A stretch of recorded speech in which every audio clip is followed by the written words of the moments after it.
My word, it is hot out there. Spare a thought for those cricketers that are taking to the field this weekend because the action has been just as hot.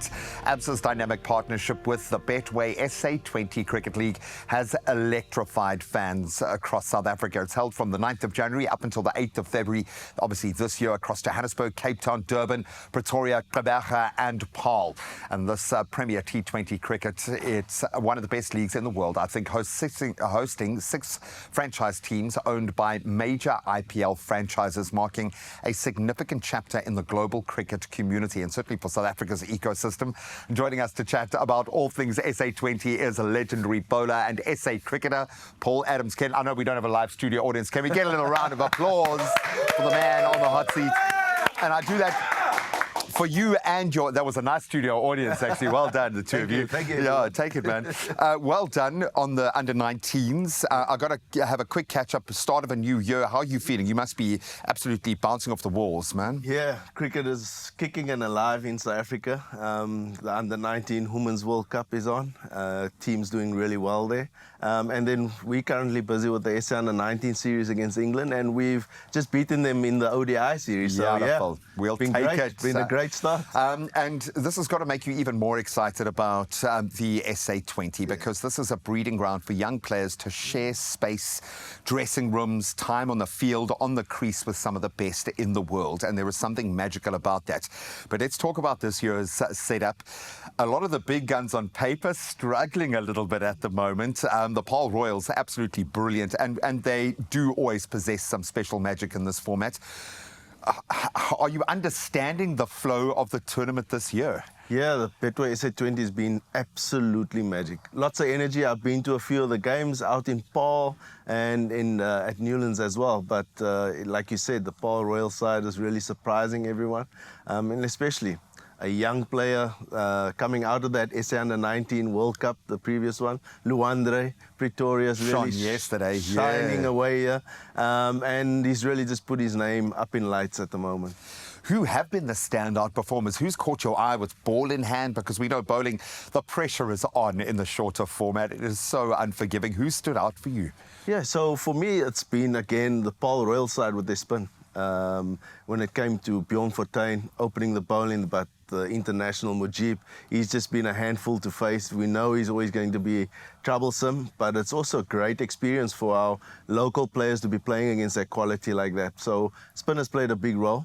A late charge coming in now, you'll see Marco Jansen starting to really take some wickets. Finding some traction now. Yes, for the Sunrisers. They're again making a late charge here to the top of the table. That's how they do it, man. And we can't dispute it. It's worked for them. If it ain't broke, don't fix it, because they are the reigning champs.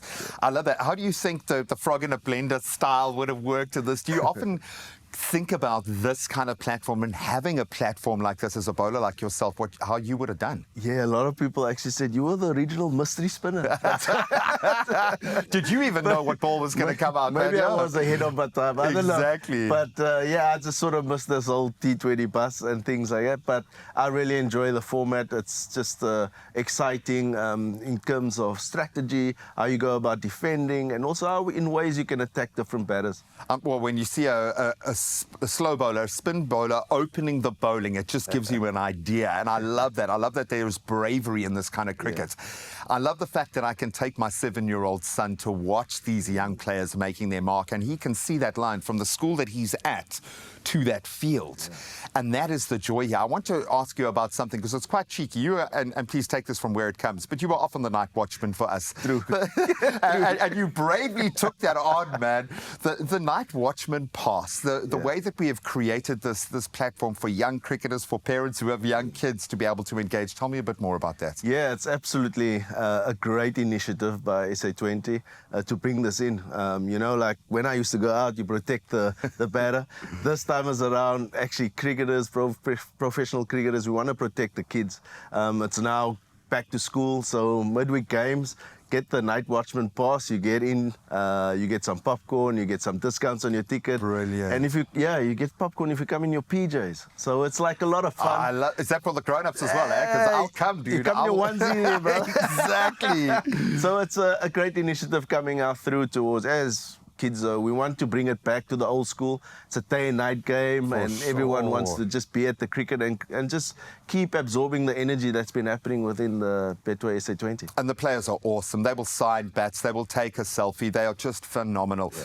Because so much of your focus is on young cricketers at the moment and ensuring that transition, that we've got players coming through, how important is it to have a tournament like this? We know the IPL backing has made a massive difference as well, but it's been the way that South Africa's taken ownership. How important is this format for the game? You know, if you go to the grounds, it's all about fun. It's about just enjoying the game as friends, family, and that's what cricket's all about, and that's what summer's all about. Yes. So it just brings that sort of feel for the game of cricket, and hopefully we just keep sparking that energy and that light within young cricketers to continue playing this game that we all just grew up and love playing it, and you know, just keep sharing the game. Completely, because it starts with that love and that passion. If you want a player to put in the kind of time and the dedication that's required to reach Paul's level, it requires that time, that passion. And this is where it starts. The fire is burning. We absolutely love the fact that there are a couple of dark horses in the tournament this year. It is anybody's at this stage. Still early days, you can kind of say, not really. We've just got a few weeks left. I love the fact that this tournament really does become a cauldron with the pressure, with the amazing performances, and of course we can be there with a front row seat. My brother, thank you so much. Thank you very much, and enjoy.